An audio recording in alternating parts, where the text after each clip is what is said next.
கர்த்தராகிய இயேசு கிறிஸ்துவின் நாமத்தினால இந்த மாலை பொழுது உங்களுக்கு இந்த 2ஆம் நாள் உபவாச நாள் வாழ்த்து தெரிவித்துக் கொள்கிறேன். கர்த்தர் நல்லவர், அவர் கிருபை என்றும் உள்ளது. எத்தனை பேர் சந்தோஷமாக இருக்கிறீங்க? நல்ல சத்தம் ஒரு அல்லையே சொல்லுமா? கர்த்தர் நல்லவர். சரி, இன்றைக்கி நம்ம இந்த 2ஆம் நாளில் இந்த தேவன் பேசின 2ஆம் வார்த்தையும் அதோடு கூட பழைய ஏற்பாட்டிலையும் உபவாசத்தை குறித்து தேவன் பேசின வார்த்தையை பார்க்க போகிறோம். தேவன் பேசின முதல் வார்த்தை நேற்று நம்ம பார்த்தோம். நேற்று சொன்ன வார்த்தை பிதாவே மன்னியும் அப்படின்னு சொல்லியிருக்காரு. சரி, தாங்கள் செய்வது என்னதென்று அறியாமல் இருக்காங்க. சரி, ரெண்டாவது வார்த்தை பார்த்தீங்கன்னா இதெல்லாமே ஒரு சிலுவையில் இருந்த சொல்கிறாரு. என்ன சொன்னார்னா, நீ இன்றைக்கு என்னோடு கூட அப்படின்னு கல்லனை பார்த்து சொன்னார். சரி, இதை நம்ம அடுத்த செகண்ட் இந்த பாட்டில் பார்த்துக்கலாம். முதல்ல உபவாசம் ப்ளஸ் இந்த சிலுவை தியானத்தை நம்ம பார்க்குறோம். முதல்ல உபவாசத்துக்கு வந்துடலாம். இப்போ நீங்கள் திருப்பி கொள்ளுங்க. சகரியா 7ஆம் அதிகாரம் அதோடைய 3ஆம் வசனம் நம்ம வாசிக்கலாம். சகரியா 7ஆம் அதிகாரம், நாங்கள் இத்தனை வருஷம் வரையிலே செய்தது போல 5ஆம் மாதத்தில் அழுது வேண்டுமோ இருக்கும் ஆசார் இடத்திலும் தீர்க்கதரிசி இடத்திலும் கேட்கவும். சரி, யாரோ ஒருத்தங்க அனுப்புனாங்க. சரி, நமக்கு டக்குன்னு வரல வாயில். கொஞ்சம் கஷ்டமான வார்த்தைகள். பைபிள் சில வாயில் நிறையாத வார்த்தைகள் இருக்கும். அதெல்லாம் தமிழ் பைபிள் படிச்சிட்டிங்கன்னா எல்லாம் படிச்சிடலாம் தமிழில். ஆனால் டஃப்பே அதுதான். தமிழ் படிச்சிட்டிங்க வைங்களேன், நீங்கள் ஈஸியாக தமிழ் படிச்சிடலாம். அதனால தான் பிள்ளைங்களுக்கு தமிழ் படிக்கிற கஷ்டன்ற பிள்ளைங்களுக்கு தமிழ் பைபிளை படிக்க வைங்க. அதில் சில வார்த்தைகள்லாம் கொஞ்சம் கஷ்டமாக இருக்கும். ஈஸியாக அதை படிச்சுட்டாங்கன்னா எல்லாத்தையும் படிச்சிடுவாங்க. ஆமாம், இங்கிலீஷ் படிக்க கஷ்டமாக இருந்தாலும் இங்கிலீஷ் பைபிள் படிக்க வைங்க. சரிங்களா? ஏன்னா கண்கள் தெரியவாங்க. சரி, இந்த ஜனங்கள் என்ன பண்ணுறாங்கன்னா, ஜனங்களை அனுப்பி கேட்குறாங்க. என்ன கேட்குறாங்கன்னா, நாங்கள் இத்தனை வருஷம் வரையில் செய்தது போல 5ஆம் மாதத்தில் அழுது ஒடுக்கத்தில் இருக்க வேண்டுமோ என்று சேனைகளின் கர்த்தரின் ஆலயத்தில் இருக்கும் இடத்துல போய் கேளுங்க, தீர்க்க தரிசனத்தில் கேளுங்க. இப்போ நல்லா பாருங்கள், ஜனங்க தேவனிடத்தில் ஒன்றை விசாரிக்கணும்னா எங்கே தான் போவாங்கன்னா, ஆசாரின் இடத்துலையும் தீர்க்க தரிசி இடத்துலையும் போவாங்க. புரியுதா இல்லைங்களா? தேவ வாக்குக்கும் உங்கள் வாழ்க்கையில் சமாதானம் விளங்கணும், உங்கள் வாழ்க்கையில் பிரச்சனை போகணும் அப்படின்னா ஜெபம் எங்கே தான் போய் பண்ணோம்? ஒரு ஆசாரின் இடத்துல இல்லை தீர்க்க தரிசி இடத்துல போவாங்க. இன்றைக்கி கர்த்தர் சபையில் என்ன பண்ணிருக்காரு? 5 ஊழியர்களை வச்சுருக்காரு. உங்களுக்கு எதனா பிரச்சனைனா ஃபோன் பண்ணுறீங்களா, ஜெபம் பண்ணுங்க சொல்லிட்டு. ஏன் அப்படின்னா கர்த்தர் அப்படி தான் ஒரு ஒழுங்கை வச்சுருக்காரு. அப்படி இந்த ஜனங்கள் என்ன பண்ணுறாங்கன்னா, சில பேர் அனுப்பி கேட்குறாங்க. நான் சொல்கிறேன், ஏன் இந்த எத்தனை மாதம்? 5ஆம் மாதம். சரி, 5ஆம் மாதம் ஏன் உபவாசம்? 5ஆம் மாதம் ஏன் உபவாசம்? சரி, இப்போ நான் உங்களுக்கு பின்பதாக ஒரு 4 விசேஷித்த காலத்தில் உபவாசம் இருந்தாங்கன்றத, விசேஷித்த காலம் அல்ல, அவங்க ஒடுக்கப்பட்ட காலத்தில் உபவாசம் இருந்தாங்க, அழுதுகிட்டே இருந்தாங்க. நமக்கு ஒரு பிரச்சனை வரும்போது என்ன பண்ணுவோம்? அழுது ஜெபம் பண்ணுவோம். உண்மையா இல்லைங்களா? ஏதாவது ஒரு கஷ்டம் வரும்போதோ, இல்லை தீராத வியாதி இருக்கும்போதோ, இல்லை டாக்டர் போய் பார்க்கும்போது எதாவது சொல்லிட்டாருன்னா உடனே என்னிடும் பயம் ஏசப்பா சோத்திரம் ஏசப்பா அப்படின்னு ஜெபம் பண்ணுறோம் இல்லைங்களா? மற்ற நாள் பண்ணுற ப்ரேயரை விட அப்போ பண்ணுற ப்ரேயர் கொஞ்சம் எப்படி இருக்கும்? ஸ்பெஷலாக இருக்கும். சோத்திரம் நாங்கள் சொல்ல தேவையில்ல, தானாக வாயில் சோத்திரம் வரும். அப்படி தானே? இப்போ நல்லா இருக்கும்போது தான் நான் சொல்லணும், சோத்திரம் சொல்லுங்கள். பயம் வந்தால் தானாக சோத்திரம் வரும். தானாக சோத்திரமும் வரும், தானாக இயேசுவின் ரத்தம் ஜெயன்னு வரும். கட்டலைங்களா? சரி, இப்படி இவங்க என்ன பண்ணுறாங்கன்னா, நல்லா பாருங்கள், பாபிலோனில் 70 வருஷமாக சிறையாக இருந்தாங்க இந்த ஜனங்க. சரிங்களா? சிறையாக இருந்தப்ப அந்த தேசத்தில் 70 வருஷமாக இவங்க உபவாசம் இருந்தாங்க. சரிங்களா? இப்போ உபவாசம் நம்ம இருக்கிறோம்ல, யாருக்காக இருக்கிறோம்? யாருக்காக இருக்கிறோம்? நான் நல்லா இருக்கணும், என் பிள்ளைங்க நல்லா இருக்கணும், என் வீடு நல்லா இருக்கணும், அப்புறம் எல்லாம் நல்லா இருக்கணும், என் சபை நல்லா இருக்கணும், எங்கள் ஊழியக்காரங்க நல்லா இருக்கணும். சோத்திரம், அல்லேலூயா. உண்மையாக நாங்கள் அப்படி ஜெபிப்பீங்கன்னு நான் நினைக்கிறேன். ஏன்னா நான் உங்களுக்காக ஜெபிச்சுட்ருக்கோம்ல. டெய்லி பேர் சொல்லி ஜெபிப்போம். ஆமேனா இல்லைங்களா? ஏன் அப்படின்னா, இப்போ நம்ம ஜெபிக்கிறது இயல்புல ஜெபிக்கிறோம்ல. சரி, இப்போ ஏசப்பாவுக்காக நம்ம என்னைக்காவது ஜெபிச்சிருக்கோமா? ஆண்டவரே, உங்கள் ராஜ்யம் பெருசாகணும், அநேக ஆத்துமாக்கள் ரட்சிக்கப்படணும், உங்கள் ராஜ்யம் இன்னும் எப்படி அகிலம் முழுதுமாக, ஐயாவும் திருநாமம் அகிலமெல்லாம் பரவ வேண்டும், ஆறுதல் வசனம் அனைவரும் கேட்க வேண்டும். வசனம் கேட்டோன்னே டக்குன்னு தூக்கம் வரும், அப்படிதானே? பாட்டு பாடினா ஸ்பிரிட் அப்படியே பயங்கரமாக இருக்கும். ஆனால் வசனம் தான் ஆறுதல். பாட்டு வந்து அந்த நேரத்தில் உங்களை எப்படி அப்படி கொஞ்சம் இம்ப்ரெஸ் பண்ணும். பட்டு முக்கியமானது என்னென்னா வசனம் தான். என் மைக் ஆன் இருக்குன்னு நினைக்கிறேன். என்ன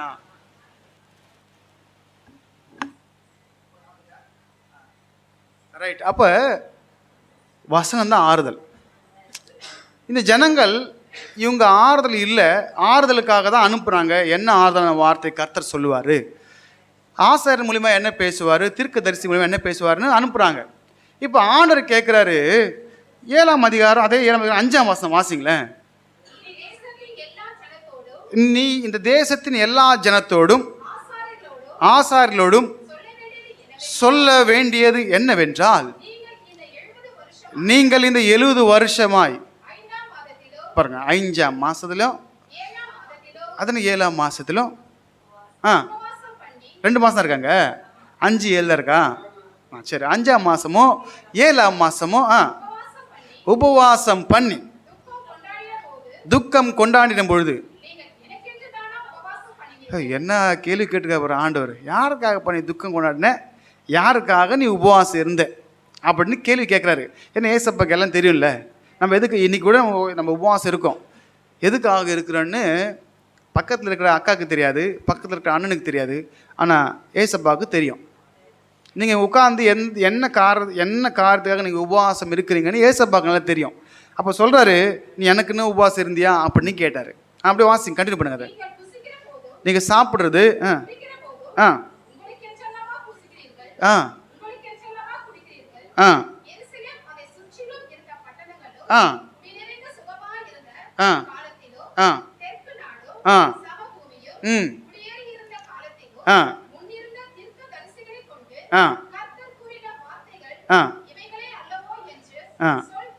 சரி, இப்போ நான் இந்த சுருக்கமாக சொல்லிட்டு போயிடுறேன். இந்த அதிகாரம் முழுசாக பார்த்தீங்கன்னா, இந்த ஜனங்கள் வந்து பாபிலோன்லேருந்து சிறையை திரும்பி வந்துட்டாங்க. எங்கே வந்துட்டாங்க?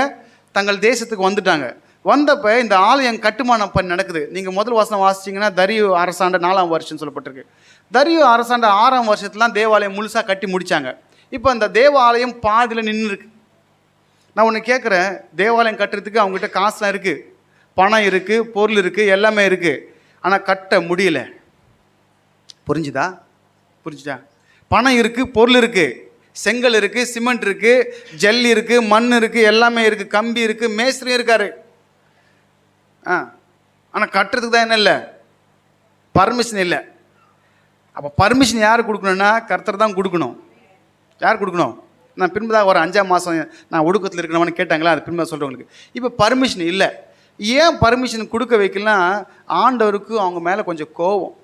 ஏன்னா இவங்க ஆண்டரை விட்டு என்ன பண்ணிட்டாங்க, கொஞ்சம் தூரம் போயிட்டாங்க. அதனால் ஆண்டர் பண்ணார், நீங்கள் நான் சொல்கிற வாசனம் மட்டும் எடுத்து நீங்கள் டக்குனு வாசிங்க. 13ஆம் வாசனம் வாசிங்களேன்.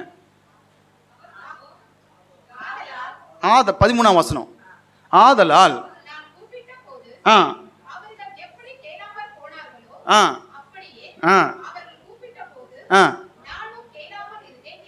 இப்போ சொல்கிறாரு, நான் கூப்பிட்டேன்ல, நான் கூப்பிட்டப்ப நீ கேட்கல, இப்போ நீ கூப்பிட்டா நான் கேட்கணுமா அப்படின்றாரு. நல்லா ஒன்று புரிஞ்சுக்கோங்க, ஆண்டுக்கிட்ட வந்து ஒரு சில வைராக்கியம் இருக்குது. அவர் எடுத்து திரும்பணும். அவர் சொன்னப்போ கேட்கல, அவங்க இஷ்டத்துக்கு நடந்து போயிட்டாங்க. அதனால் என்ன பண்ணிட்டாரு, நஷ்டம் ஆண்டு இருக்குல்ல, அவங்களுக்கு தான் நஷ்டம்.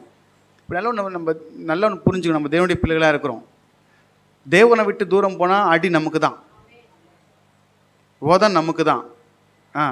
எப்படி ஒரு கோழி இடத்துலேருந்து அந்த கோழி குஞ்சு தூரமாக போகுதோ, அதுக்குன்னு அது தூரம் போச்சுன்னா காக்கா ரெடியாக இருக்கும், வேறு ரெடியாக இருக்கும், பூனை ரெடியாக இருக்கும், எல்லாம் ரெடியாக தான் இருக்கும்.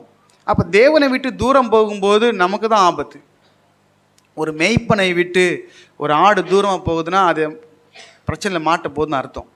மேய்ப்பன் இருந்தாருன்னா அந்த மிருகத்தை அடித்து துரத்துவார். சரி, இப்போ இவர் கூப்பிட்டப்ப நீங்கள் செவி கொடுக்கல. அப்போ அதனால் நீ கூப்பிடும்போது, அப்போ சொன்னீங்களே ஆண்டவர், ஆபத்து காலத்தில் என்னை நோக்கி கூப்பிடு, நான் உன்னை விடுவிப்பேன்னு சொன்னீங்களே, அது வந்து செவி கொடுக்குறவனுக்கு புரிஞ்சுதா இல்லைங்களா?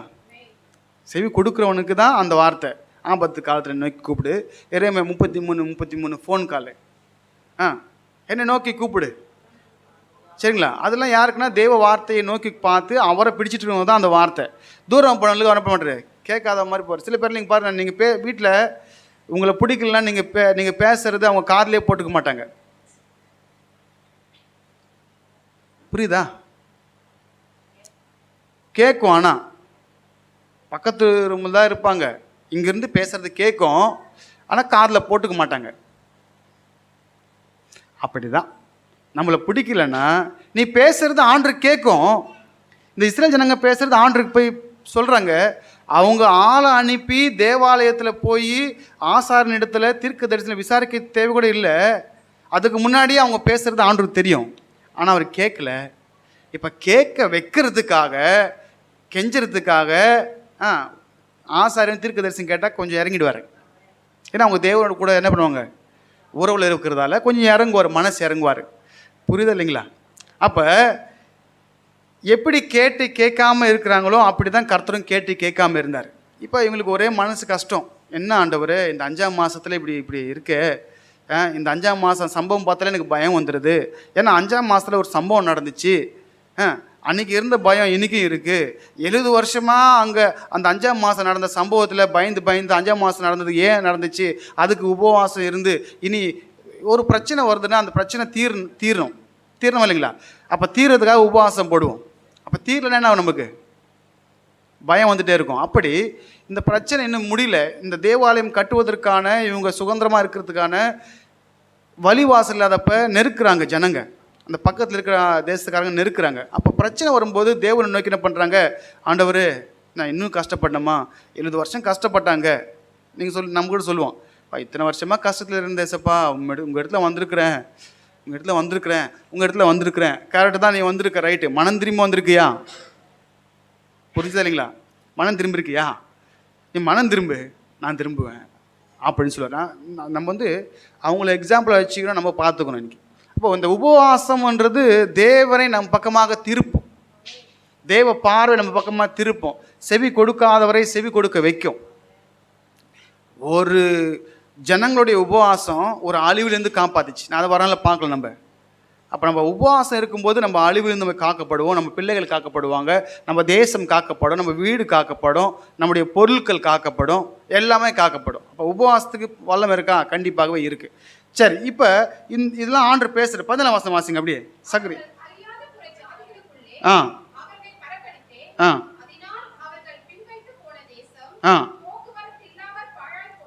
சரி, இப்போ இதெல்லாம் சொல்கிறார் அவர், நீங்கள் கேட்கல, அதான் சொன்னேன். இப்போ 8ஆம் அதிகாரத்தில் கர்த்தர் மனசு இறங்குறாரு பாருங்களேன். ஏசப்பா வந்து எப்பயுமே நம்ம உபவாசம் இருந்து அழுதுனா மனசு இறங்குவார். 8:1 வாசிங்க. உண்டாகி அவர் சியோன் எங்கே இருக்குங்க? சியோன் எங்கே இருக்கு? சியோன் எது? அது அங்கே இருக்குது, எருசலேமில் மலை மேலே. தாவீது இருந்தார்ல, இவர் மார்க் வீடு இருந்துச்சுல, மார்க் வீடு 120 பேர் வீட்டு மேலே இருந்தாங்களே, 120 பேர் இருந்தாங்களே வீட்டு மேலே, அதான் சியோன். சரிங்களா? அந்த சியோன் மலை மேலே சொல்கிறீங்க. இல்லை, அவர் சியோன்றது அங்கே சொல்ல, சியோன் என்பது சபை. நமக்காக தேவன் எப்படி இருக்காராம்? கடும் வைராக்கியம் கொண்டிருக்காராம். வாசிங்க. அதற்காக மகா வைராக்கியம் கொண்டேன்.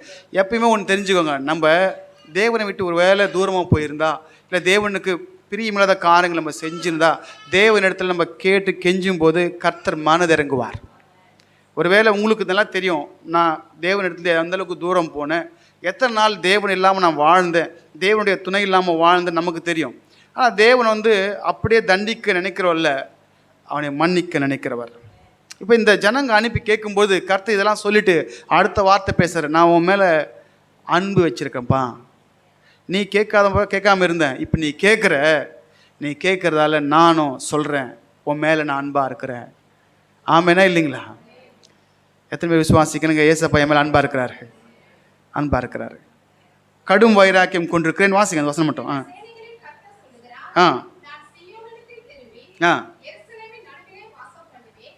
எருசலேம் நடுவிலே வாசம் பண்ணுவேன். எருசலேம் என்ன நகரமா? சத்திய நகரம். ஏன்னா எருசலேம்லேருந்து என்ன வருமா எருசலேம்லேருந்து? எருசலேமில் ஏசப்பாவுடைய வாசம் நமக்கு வந்துச்சு. எருசலேம்லேருந்து தான் அவர் அங்கே மரித்தார், அங்கே பலியானார். அந்த எருசலேம் தான் வாசம் நமக்கு வந்துச்சு. சரிங்களா? எருசலேம் சத்திய நகரம்.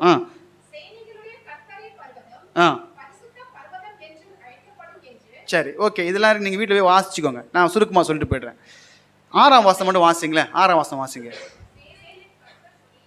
சேனைகளின் கர்த்தர் சொல்லுகிறது என்னவென்றால்,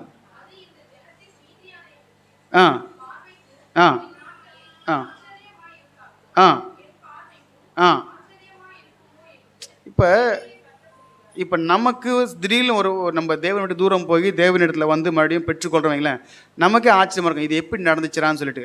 நமக்கு வேணால் ஆச்சரியமாக இருக்கலாம், அவருக்கு ஆச்சரியம் இல்லை, ஏன்னா செய்கிறது அவர் தானே. அதனால் தேவனிடத்தில் நம்ம வரும்பொழுது கண்டிப்பாகவே செய்வார்.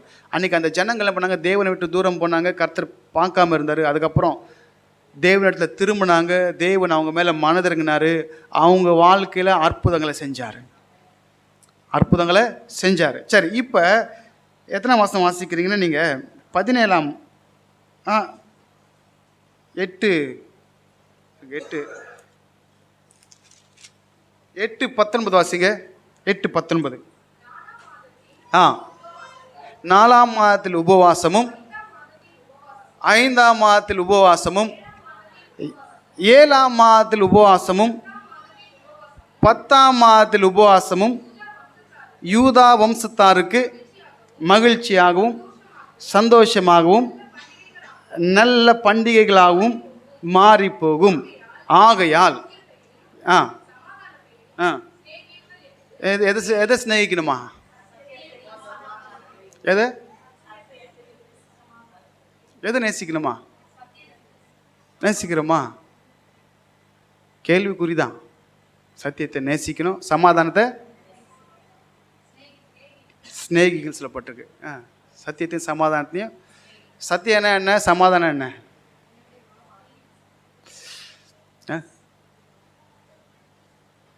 சத்தியம் வந்து பழைய ஏற்பாடு, சமாதானம் வந்து புதிய ஏற்பாடு. எருசலேம் மலையில் சமாதானம் என்று கூறுகிற சுவிசேஷனுடைய பாதங்கள் எவ்வளவு அழகானவை என்று சொல்லப்பட்டிருக்கு. ஏசப்பாவை பற்றி சொன்னால் சமாதானம் வரும். புரியுதுங்களா? ஏசப்பா உன் வாழ்க்கையில் வந்தாருன்னா முதல்ல உனக்கு கிடைக்கிறது சமாதானம், அதுக்கப்புறம் சத்தியம் கிடைக்கும். சரி, இது ரெண்டு தான் சிநேகிக்கணுமா? சரி, இங்கே 4ஆம் மாதம் 5ஆம் மாதம் 7ஆம் மாதம் 10ஆம் மாதம் உபவாசம் சொல்லியிருக்காரு. இதெல்லாம் வந்து நீ துக்கமாக கொண்டாட மாட்டே. இப்போ நீ துக்கமாக இருக்கிற, இனி உன் துக்கம் ஏன்னா கர்த்தர் உன்னை பார்த்துட்டாரு, ஏசப்பா உன்கிட்ட வந்துட்டார், நீ ஏசப்பா கிட்ட வந்துட்ட. சரி, இப்போ வந்துடலாம். இந்த 4 மாதங்களை குறித்து சொல்லப்பட்டிருக்கல. முதல்ல இந்த 4ஆம் மாதத்தை குறித்து பைபிள் என்ன சொல்லுதுன்னா, 4ஆம் மாதம் எரேமியா 52:6-7 வசனம் வாசிக்கும்போது அந்த 4 மாதங்களுடைய உபவாசத்தை குறித்து பார்த்துடலாம். எரேமியா 52:6-7.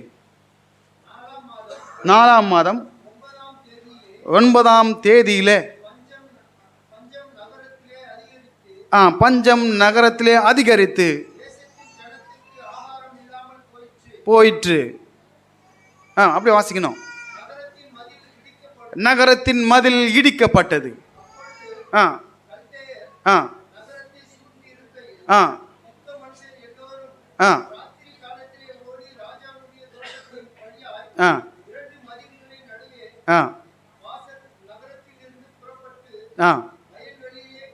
ஓடி போனாங்க. சரி, இது இந்த சம்பவம் ஏன் 4ஆம் மாதம் அவங்க உபவாசம் இருந்தாங்கன்னா, அன்னைக்கு தான் என்னாச்சு, பஞ்சம். நம்ம வாழ்க்கையில் இருக்கிற குறைவு, சரிங்களா? நம்ம வாழ்க்கையில் ஒருவேளை கஷ்டம் இல்லை, சாப்பாடு குறைவோ, சமாதான குறைவோ, ஏதோ ஒரு குறைவு இருக்குது நம்ம வாழ்க்கையில். திடீர்னு நல்லா இருப்போம், டக்குன்னு பிரச்சனை வந்துடும், சமாதானம் குறைவேடு வீட்டில். அப்படி தானே? சரி, அங்கே ஆகார குறைவு வந்திருக்கு. ரெண்டாவது, மதில் இடிக்கப்பட்டிருக்கான். உன் பாதுகாப்பு போயிடுச்சு, பிசாசு உள்ளே வந்துட்டான். நல்லா இருந்த குடும்பத்தில் பிரச்சனை வந்துடுச்சு, பிசாசு உள்ளே புகுந்துட்டான். புரியுதா இல்லைங்களா? அப்போ இதுக்காக அவங்க உபவாசம் இருந்தாங்க அந்த நாட்களில். ஆனால் ஏசப்பா சொல்கிறாரு, நீ அன்னைக்கு அழுதுகிட்டே உபவாசமாக இருந்த, இனி உனக்கு பஞ்சம் இல்லை, இனி உன் மதில்கள் கட்டப்படும். நீ உபவாசம் இருக்கிறது துக்கிப்புக்காக அல்ல, உன் உபவாசம் சந்தோஷமாக இருக்கும். அல்லேலூயா. அதான் கர்த்தர் சொன்னார்.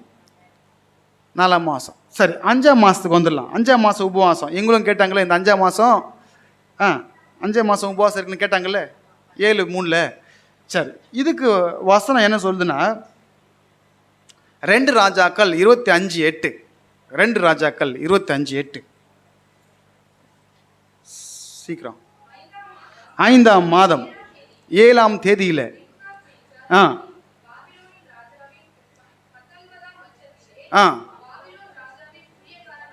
ஆ ம் ம் வந்து ஆ ஆ ஆ ஆ சரி, இதுக்கு தான் அவங்க அழுது உபவாசம் இருந்தாங்க 70 வருஷமாக பாபிலோனில் இருந்தப்போ. அவங்க எல்லாத்தையும் அடித்து தும்சமாக்கிட்டாங்க எதிரிங்க வந்து. புரியுதுங்களா? இதான் கேட்குறாங்க 5ஆம் மாதத்தில் நான் பாபிலோனில் இருந்தப்போ எல்லாம் போச்சு, எல்லாம் போச்சு. போன உடனே ஒரு ஒரு உபவாசம் அந்த நாளில் எல்லாத்தையும் கேப்சர் பண்ணிட்டு போனாங்க. அந்த நாளை நினச்சி நினச்சி நினச்சி நினச்சி தேவ சமூகத்தில் அழுதாங்க. அதான் ஆண்டவர் கேட்குற, நீ எனக்காக உபவாசம் இருந்தியா உனக்காக உபவாசம் இருந்தேன்னு கேட்டார்ல. யாருக்காக உபவாசம் இருந்த? நீ விடுதலை ஆகிறதுக்கு, நீ உன் தேசத்துக்கு திரும்புறதுக்கு, நீ நல்லா இருக்கிறதுக்கு உனக்காக தான் உபவாசம் பண்ண. என்னைக்காவது தேவாலயம் இடிக்கப்பட்டிருக்கு, தேவாலயத்தை அக்கினில் கொளுத்திட்டாங்க அப்படின்னு யோசிச்சியா? உன் பெரிய வீடு இடிஞ்சு போச்சு அப்படின்னு தானே உபவாசம் இருந்த? என்னைக்காவது என் தேவாலயம் கட்டப்பாடுன்னு இருந்தியா அப்படிலாம் அங்கே கேட்குறாரு. எத்தனை பேர் நம்ம தேவனுடைய ராஜ்யத்துக்காக ஜெபம் பண்ணுறோம்? நல்லா ஜெபம் பண்ணோம். ஏசப்பா ஜெபம் எப்படி கற்றுக் கொடுத்தாரு? பரலோகத்தில் பிதாவே, உங்களுடைய நாமம் முதல்ல பரிசுத்தப்படுவதாக, உங்கள் ராஜ்யம் வருவதாக, உங்கள் சித்தம் பரலோகத்தில் முதல்ல அதான் கற்றுக் கொடுத்தாரு. ஜெபம் எப்படி பண்ணுன்றத ஏசப்பா கற்றுக் கொடுத்தாரு. உங்கள் ராஜ்யம் வரணும். ராஜ்யம் எங்கே இருக்குங்க? தேவ ராஜ்யம் அது பிரத்யட்சமாக வராது. அந்த ராஜ்யம் உனக்குள்ளே இருக்குது. பாட்டிலும் பாடுங்க, தேவ ராஜ்யம் பேச்சில் இல்லை, தேவ ராஜ்யம் பலத்தில் உள்ளதே. நான் அப்படி பண்ணுறேன், நான் இப்படி பண்ணுறேன்னு சொல்கிறதில்ல, செய்யணும். புரியுதா இல்லைங்களா? புரியுதா இல்லையா? நீ ஏசப்பாக்காக பிரயாசப்பட்டனா உன்னை எப்படி அவர் மறப்பார்? உன்னை மறக்கவே மாட்டார். நீ தேவனுக்காய் செய்கிற ஒவ்வொரு கிரியையும் அவர் மறந்து போக மனுஷன் அல்ல. மனுஷன் மறந்து போகலாம், தேவன் மறக்க மாட்டார். நீ செஞ்சதுக்கு பன்மடங்கு பலனை கர்த்தர் கொடுப்பார். ஆமேனா இல்லைங்களா? சரி, இப்போ 5ஆம் மாதம் இந்த சம்பவம் நடந்துச்சு. அதனால் 5ஆம் மாதம் உபவாசம். 7ஆம் மாதம் உபவாசத்துக்கு வந்துடலாமா? 7ஆம் மாதம் உபவாசம் பார்த்தா அதே அப்படியே எடுத்துக்கோங்க. 2 ராஜாக்கள் 25 வாசிங்க, சீக்கிரம் முடிச்சிடறேன். 25 7ஆம் மாதத்தில் ஆ ஆ ஆ ஆ ஆ ஆ ஆ ஆ ஆ சரி, இது எல்லாம் மீந்து இருக்கிற ஜனங்களை வெட்டி கொன்று போட்டான். இந்த செய்தி கேட்ட உடனே அங்கே அதுக்காக ஒரு உபவாசம், எல்லாம் அழுக தான், அழுதுகிட்டே உபவாசம் பண்ணுறாங்க. ஆனால் ஏசப்பா சொல்கிற, உன் அழுக, உன் கண்ணீர் எல்லாம் மாறப்போகுது, மகிழ்ச்சியாக மாறப்போகுது. ஒருவேளை நம்ம இன்னைக்கு சோகத்தோடு உட்காந்துருக்கலாம். என் வாழ்க்கையில் இதெல்லாம் நடக்கல ஏசப்பா, இந்த பிரச்சனை இருக்குது, போராட்டங்கள் இருக்குது, ஏதோ சொல்கிறாங்க, உபவாசம் இருந்தால் சரியாயிடுமா? நிச்சயமாகவே சரியாகும். நீ தேவனை நம்புகிற வகை உங்ககிட்ட தான் இருக்குது. நீ எந்தளவுக்கு நம்புறியோ அந்தளவுக்கு கிரியை செய்வார். விசுவாசத்தா நீ பார்ப்ப. நேற்று நம்ம பார்த்தோம் அந்த மனுஷனை. நீ நம்புறியா? விசுவாசிக்கிறவனுக்கு எல்லாம் ஆகும், எல்லாம் கூடும். ஆமீன், நம்பணும். சரி, கடைசியாக 10ஆம் மாதம் அதே 2 ராஜாக்கள் 25:1. ஆ ஆ ஆ ஆ ஆ ஆ ஆ ஆ ஆ ஆ ம் இப்படி இது நீங்கள் வீட்டை வாசிச்சுக்கோங்க. இதெல்லாம் செஞ்சதால இவங்க இந்தந்த நாளை குறித்து வச்சு உபவாசம் பண்ணி அழுதாங்க. ஆண்டவரே, இந்த நாளில் பிடிச்சாங்க, இந்த நாளில் இப்படி பண்ணாங்க, இந்த நாளில் இடிக்கப்பட்டது, இந்த நாளில் தேவாலயம் சுட்டரிக்கப்பட்டது, ஒவ்வொன்றையும் சொல்லி சொல்லி என்ன பண்ணாங்க, ஜெபிச்சாங்க. நம்ம கூட என்ன பண்ணுவோம், ஏதாவது கஷ்டம் வரும்போது ஒரு உபவாசம் இருப்போம். உபவாசம் இருக்கும்போது நம்ம மறப்போமா? மறக்க மாட்டோம். 2 ராஜாக்கள் 25:1 சரிங்களா? ஒரு காது இங்கே இருக்கணும், ஒரு காது என்ன பண்ணும், ஒரு காது இங்கே இருக்கணும், ஒரு காது ரோமிங்கில் இருக்கணும், சரிங்களா? வச்சுடுங்க. ரைட். அப்போ இன்றைக்கி ஓரளவுக்கு புரிஞ்சிருக்குன்னு நினைக்கிறேன். இப்போ இவங்க கண்ணீரோடு விசாரிக்க அனுப்புனாங்க. கண்ணீரோடு கூட அனுப்பின அவளுக்கு தேவன் கொடுத்த பதில்னா, இனி உன் கண்ணீர், உன் துக்கம் எல்லாம் மாறப்போகுது. நீ அழுதுட்டு உபவாசம் இருக்க மாட்ட, இனி சந்தோஷமாக உபவாசமாக இருப்ப. சில பேருக்கு நல்ல நிறைய நல்ல காரியங்கள் நடக்கும்போது அதுக்காக உபவாசத்துக்கு போய் கலந்துக்கலாம் இருக்கிறாங்க. ஐயோ ஏசப்பா எனக்கு இவ்வளோ நன்மை செஞ்சார், போடு உபவாசத்தை. ஆமாமா இல்லைங்களா? அது ஜாலியாக உபவாசம் இருப்போம். அந்த நேரத்தில் பசிக்கும் பசிக்காது. நீ கஷ்டத்தில் உபவாசம் இருந்தானா பசிக்கும். நீ சந்தோஷமாக இருந்து பாரு. சில பேர்லாம் பணம் நிறைய இருந்துச்சுன்னா பசி எடுக்காதான். பசி அந்த பணமே வயிறு நிரம்பிடும். புரியுதுங்களா? ஆனால் வறுமையில் இருக்கும்போது ரொம்ப பசி எடுக்கும். அப்போ தான் ஆசை வரும், இதை வாங்கி சாப்பிடணும். அதான் காசு நிறைய இருக்கும்போது காசு தான் இருக்கல கையில் பார்த்துக்கலாம் அப்படின்னு பசிக்கும் பசிக்காது. ஏன்னா மனசு நிறைஞ்சிருக்கும், வயிறு நிறைஞ்சிருக்கும். கரெக்டாக இல்லைங்களா? இது உண்மைங்க, இதான் உண்மை. ஆனால் அது கொடுக்குற நிறைவு இன்றைக்கி அந்த காசு மாறி எங்கன்னா போயிடும். சரிங்களா? பெட்ரோல் விலை டபால்னு 200 ஆயிடுச்சுன்னா என்ன பண்ணுவீங்க? சைக்கிள் தான். சைக்கிள் ஓட்டுறவங்க தான் வர நாட்களில் பயங்கரமான ஆள். அதில் எங்கள் மாமா ஒருத்தர் ஓட்டுறாரு சைக்கிள். ஓட்டம் நல்லது, பெட்ரோல் மிச்சம். அவருக்கு கஷ்டமே தெரியாது. அவர் சொல்லுவார், பெட்ரோல் ரேட் யாருன்னா ஏறும்போது நான் வண்டியாக ஓட்டுறேன், எனக்கு சைக்கிள் போதும். கேஸு அதுதான் கொஞ்சம் கவலைன்னு. அதுதான் கவலை. சாப்பாடு கிடைக்காதுல வீட்டில். சரி, சாப்பாடு சாப்பிட்டானே சைக்கிள் மிதிக்க முடியும். கரெக்டாக இல்லைங்களா? சரி, இப்படி தேவனிடத்தில் அனுப்பினவர்களுக்கு தேவன் என்ன பண்ணார், அவங்கள ஆறுதல் படுத்தி சமாதானப்படுத்தி, இனிமேல் நீ உபவாசம் ஆழ்ந்துருக்க மாட்டேன், உனக்கு சந்தோஷத்தை நான் தருவேன் அப்படின்னு சொன்னார். எத்தனை சந்தோஷமாக இருக்கிறீங்க? ஒருவேளை உங்கள் வாழ்க்கையில் நீங்கள் கஷ்டத்தோடு இருந்தால் கூட தேவ சமூகத்தில் நம்ம வரும்பொழுது கர்த்தர் இந்த வார்த்தையை சொல்ல வைப்பார். நாளைக்கு நடக்கிறது உங்களுக்கு தெரியாதுல்ல. இன்றைக்கி ராத்திரி நடக்கிற சூழ்நிலை உங்களுக்கு தெரியுமா? திடீர்னு ஒரு நற்செய்தி வரும், திடீர்னு பிரச்சனை மாறும், திடீர்னு கர்த்தர் உங்களுக்கு உதவி செய்வார். அது எப்படியோ செய்வார், அவர் நினச்சா முடியும். புரியுதா இல்லைங்களா? அதனால் சொல்லிக்கிறது தேவன். நீங்கள் தேவனிடத்தில் வரும்போது உங்கள் துக்கம் சந்தோஷமாக மாறும்.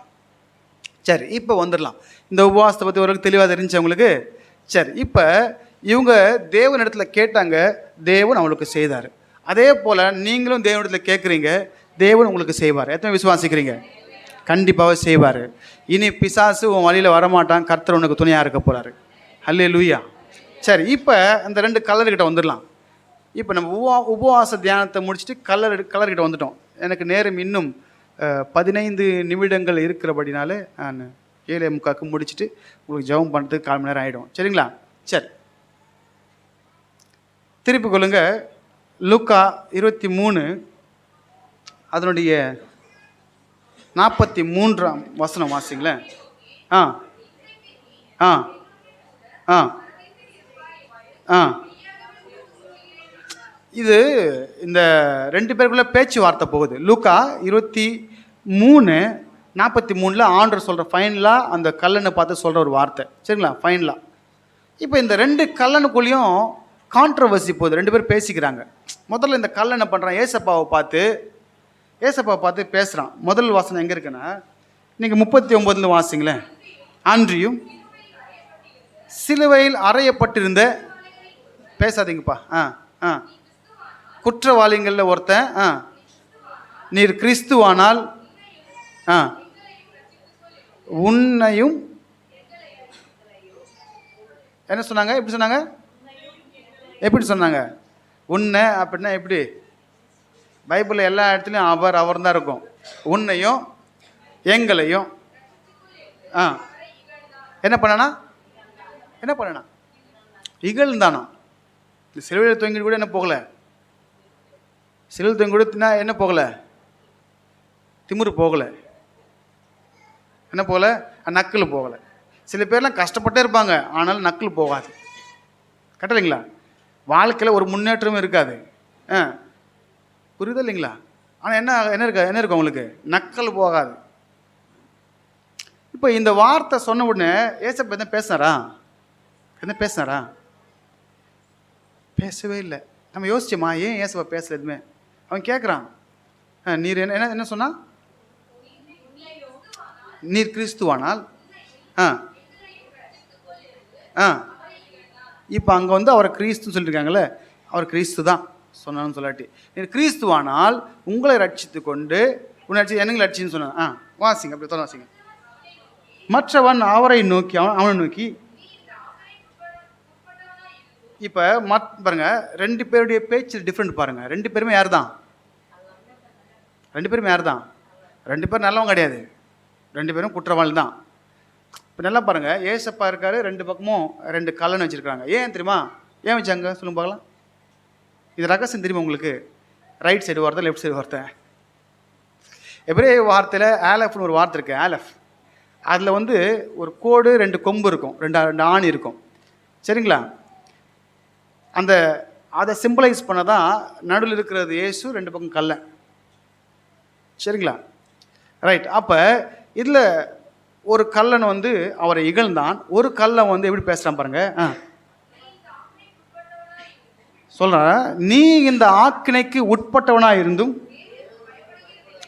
முதல் பாயிண்ட்டு, நீ தேவனுக்கு பயப்படுறது இல்லையா? நீ தப்பு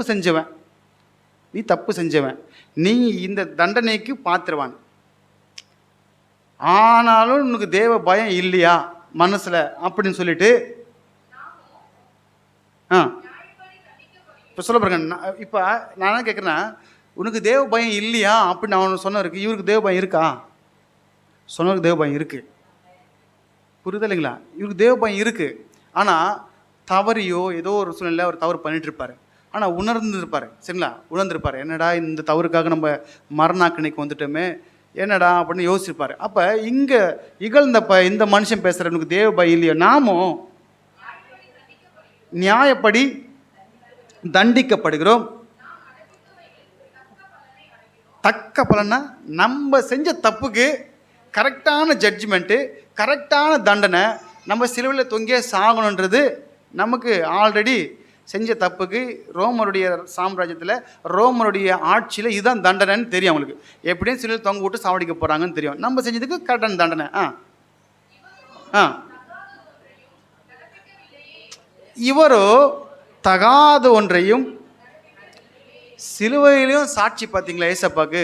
எங்க அந்த சிலுவையிலையும் ஏசப்பாக்கு ஒரு நல்ல சாட்சி. தகாத ஒன்றையும்.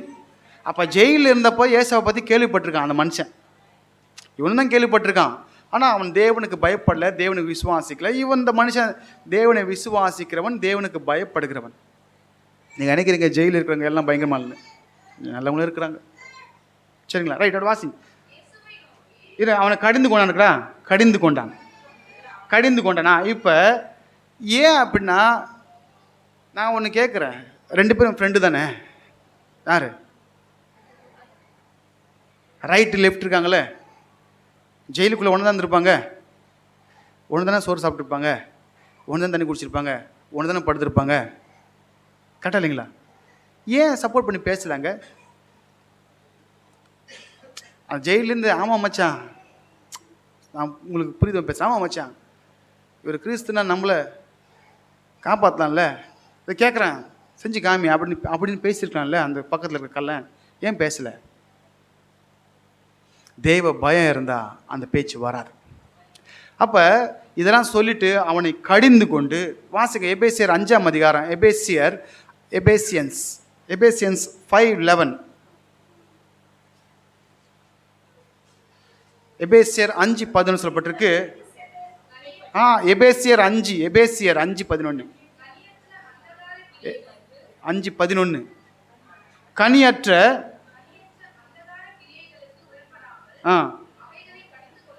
இப்போ அவன்கிட்ட கனி இல்லை, அந்தகார கிரியை இருக்கு, அவனை கடிந்து கொண்டான் இந்த மனுஷன். சப்போர்ட் பண்ணக்கூடாது, பாவத்துக்கு என்ன பண்ணக்கூடாது, துணை போகக்கூடாதுங்க.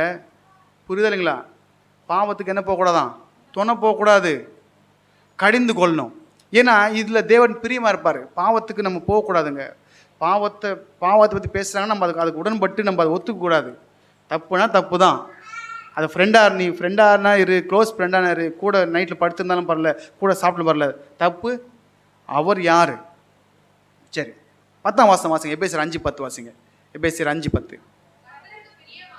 கர்த்தருக்கு பிரியமானது இன்னதென்று. எதுன்னா கனியுள்ள வாழ்க்கை, அந்தகாரம் இல்லாத வெளிச்சமான வாழ்க்கை தான் ஏசப்பாக்கு பிடிக்கும். உன் வாழ்க்கையில் கனி இருக்கணும், உன் வாழ்க்கையில் தெய்வ வசனத்தின் வெளிச்சம் இருக்கணும். வசனம் இல்லாமல் உனக்குள்ளே கனி வராது. புரிதலைங்களா? வசனம் என்ன ஆக்கும், நம்மளை ஸ்ட்ராங் ஆக்கும். வசனம் பண்ணும், ஸ்ட்ராங் ஆக்கும்.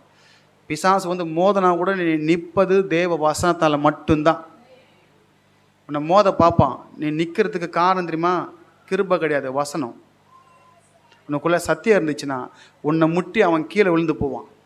ஆமே. சரி, அப்போ கனியற்ற அந்தகார கிரியலுக்கு உடன்படாமல் அவைகளை கடிந்து கொள்ள இவர் கடிந்து கொண்டார். நீ பண்ண தப்புக்கு ரைட்டு, அவர் பாவம் அறியாதவர். ஆமாம் இல்லைங்களா? சரி, அடுத்த வசனம் இப்போ லூக்கா 23:40 வந்துருங்க. இயேசுவை நோக்கி, ஆண்டவரே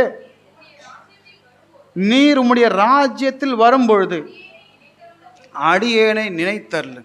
நினைத்தருள் அப்படின்னு என்னதான், என்ன அர்த்தம்? Remember me. உங்கள் ராஜ்யம், உங்கள் ராஜ்யம். இப்போ தேவ ராஜ்யம் வரும், அது அந்த மனுஷன் அறிஞ்சிருந்தான். நினச்சிக்கோங்க. என்ன சொன்னார்? இயேசுவை நோக்கி, ஆண்டவரே நீர் உம்முடைய ராஜ்யத்தில் வரும்போது அடியேனை நினைத்தருளும் என்றான். அது வரைக்கும் பேசாத ஏசப்பா அடுத்து பேசுறாரு சிலுவையில்.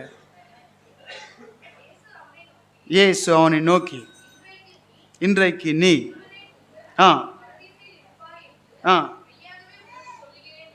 சத்தியமாக சொல்கிறேன், நீ என்னை விசுவாசித்த கடைசி நிமிஷத்தில், இந்த கடைசி நொடியில் உன் ஜீவன் அடுத்து போக போகுது, உன்னை சாகடிக்க போகிறாங்க, ஆனால் நீ என்னை விசுவாசிச்சல, அவர் நாமத்தின் பேரில் எத்தனை பேர் அத்தனை பேர் தேவனுடைய பிள்ளைகளாகும்படி அவருக்கு அதிகாரம் கொடுத்தார்.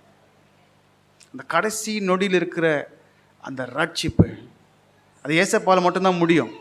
எபிரேயர் 1:3 வாசனம். எபிரேயர் இப்போ எடுத்துக்கொள்ளுங்க. எபிரேயர் 1:3. எபிரேயர் ஹீப்ரூஸ் 1:3. இவர் அவருடைய மகிமையின் பிரகாசமும்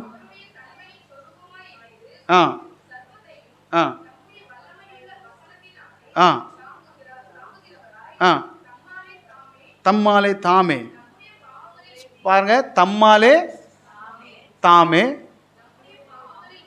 நம்முடைய பாவங்களை நீக்கும் சுத்திகரிப்பை உண்டு பண்ணி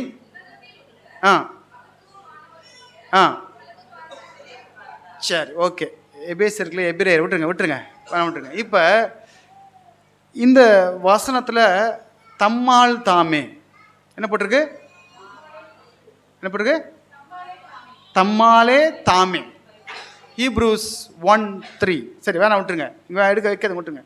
இப்போ இந்த லாஸ்ட் மினிட்ல தம்மாலே தாமே அவனுடைய பாவத்தை கர்த்தர் எடுத்து போட்டார். ஏசப்பா ஒரு வார்த்தை சொன்னார் வைங்களேன், பாட்டெல்லாம் பாடுறோம். அவர் சொல்லி நடக்காததேது, அவர் வார்த்தை தரையில் விழாது. அவர் சொன்னார்னா பரதேசில் இருப்ப அப்படின்னா நீ பரதேசிக்கு அவரோடு கூட இருப்ப. உண்மை இல்லைங்களா? அவர் சொன்னால் நடக்கும். அவர் சொல் பேச்சுக்கு வேறு பேச்சே இல்லை. உன் வாழ்க்கையில் அவருடைய வார்த்தை வரணும். சரிங்களா? இந்த ஒரு திருடன் மனம் திரும்பலை, ஆனால் ஒரு திருடன் மனம் திரும்பி இயேசுவை நோக்கி கேட்ட பொழுது ஏசப்பா அவனுக்கு ரட்சிப்பை கொடுத்தார். அல்லேலூயா. எத்தனை விசுவாசிக்கிறீங்க? அந்த கடைசி நொடியோட கர்த்தர் நம்ம ரட்சிக்க அவரால் முடியும். ஏன்னா நீ பரிசுத்தமானதான் தேவனிடத்தை போக முடியும், பரதேசிக்கு போக முடியும், பரலோகத்துக்கு போக முடியும். அது கூட மெய்யாகவேன்றார். அவனை எதுவுமே பேசவே இல்லை. யார திட்டினான்ல அவன் எதுவும் பேசவே இல்லை. எனக்கு எல்லாம் அதெல்லாம் ஆச்சரியமாக இருக்கும். சிலுவையில் அவன் அவளை பேச்சு பேசினால, அவளை பேச்சு பேசினவனே ஏசப்பா ஒரு வார்த்தைன்னு சொல்ல, தேவனை நோக்கி விசுவாசவங்கிட்ட திரும்பி பார்த்து ஒரே ஒரு வார்த்தை தான், இன்றைக்கு. அப்போ அவன் பரதேசிக்கு போக வேண்டிய காரணம் தெரியுமா? அவன் தேவனை விசுவாசித்தான். அப்போ விசுவாசன்னு எங்கே போவ சார்? அவனு கேட்குறான், இன்னொருத்த எங்கே போனான்?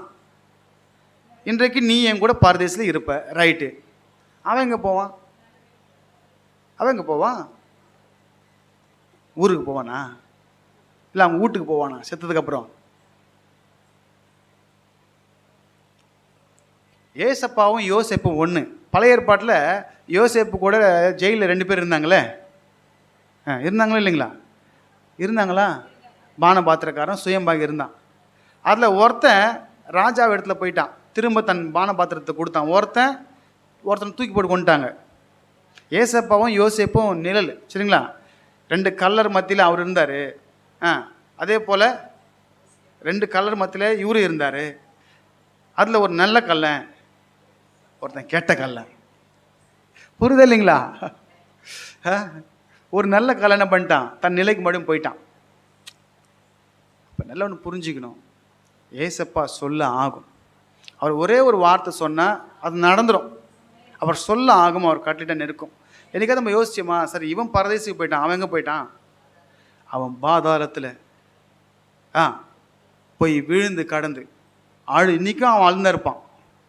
இவன் எங்கே தான் இருப்பான்? அவன் ஒரு காலை பிடிச்சிக்கணும், சோத்திரம் ஏசப்பா, ஐயோ கடைசி நோட்டில் என்ன காப்பாற்றிட்டீங்களே, கோடி சோத்திரம் ஏசப்பா. அங்கே பாட்டுருப்பான், பாட்டு கோடி கோடி நன்றி சொன்னாலும் உமக்கது ஈடாகுமோ? ஏன்னா நான் யாருன்னு எனக்கு தெரியும், அவன் யாருன்னு பக்கத்தில் அவனுக்கு தெரியும். அவனை ரிஜெக்ட் பண்ணி என்ன ரட்சித்தீங்களே, சோத்திரம் ஏசப்பா. ஏன் அவங்க ரட்சிக்கப்படணும் தான் அவன் பேசினது சரியில்லை கொஞ்சம். அதனால் நம்ம தேவனை நம்புகிற ஜனங்க, சரிங்களா? தேவனை விசுவாசிக்கிறவன் ஒரு நாளும், அவரை நம்புகிறவன் ஒரு நாளும் வெட்கப்பட்டு போனதில்லை. ஆமென் இல்லைங்களா? நான் இருக்கிற இடத்துல நீங்களும் இருப்பீங்க அண்ணாரு அப்படி சொன்னார் யோவான் 14. நான் எங்கே இருக்கிறேனோ நீங்கள் அங்கே இருப்பீங்க. என்னை விசுவாசிக்கிறீங்க, என்னை நம்புறீங்க, எனக்காக இந்த உலகத்தில் எவ்வளோ பாடுபடுறீங்க, எவ்வளவோ நிந்தைகள். ஆமாம், பெரிய பக்தி உங்களுக்கு போயிட்டாங்க, உபவாசத்தை கொடுத்துருக்கு ஆடிட்டு அப்படின்னு சொல்கிறாங்களே இல்லைங்களா? ஆனால் அந்த நிந்தைகள் மத்தியில் நீங்கள் ஜெபத்துக்கு வரீங்களே, கர்த்தர் உங்களுக்கு என்று ஒரு தனித்துவத்தை வச்சுருப்பாரு. அல்லேலூயா. நீ உட்கார்கிற ஒவ்வொரு நிமிஷம், ஒவ்வொரு செகண்டு ஏசப்பா மறக்கவே மாட்டார். மெய்யாகவே நான் இங்கேருந்து சொல்கிறேன். ஏன்னா நான்லாம் அனுபவித்தவன், தேவனிடத்தில் நன்மை பெற்றுக்கொண்டுவேன். தேவனிடத்தில் நீ உட்கார்கிற ஒவ்வொரு நொடியும் உன் வாழ்க்கையில் அது அற்புதமாக விளங்கும். உன் வாழ்க்கையில் அதை என்ன பண்ண, நீ செலவழிக்கிற நேரத்துக்கு ஏற்ற பலனை 1000 மடங்கு கொடுப்பாரு. அந்த கல்லை எதிர்பார்க்காத ஒரு நிலையை கொடுத்தாருன்னா நம்ம எதிர்பார்க்கறத கர்த்தர் கொடுக்க மாட்டார். இவ்வளவு திரளான சாட்சிகள், மேகம் போன்ற இத்தனை திரளான சாட்சிகள் நம்மை சூழ்ந்திருக்க, பாரமான யாவற்றையும் தள்ளி போட்டு விசுவாசத்தை துவக்கினவர் முடிக்கிறவருமாகிய அவரை நோக்கி ஓடணும். உபவாசம் இருக்கிறோம், நிச்சயமாகவே உன் வாழ்க்கையில் ஒரு அற்புதம் நடக்கும். எதை விசுவாசிக்கிறீங்க? இந்த 6ஆம் நாளுக்குள்ளே நீங்கள் பார்க்க போகிறீங்க. எத்தனை விசுவாசிக்கிறீங்க? நேற்று வசனம் தான், நம்பினா மட்டும்தான் உனக்கு கிரிய. அப்பா நம்பினாரு, பிள்ளைக்கு சுகம். அதே போல் அம்மாங்க நம்புறீங்களா? நம்புங்க ஏசப்பாவை. பாட்டெலாம் பாடணும். நம்புவேன் என் இயேசு ஒருவரை,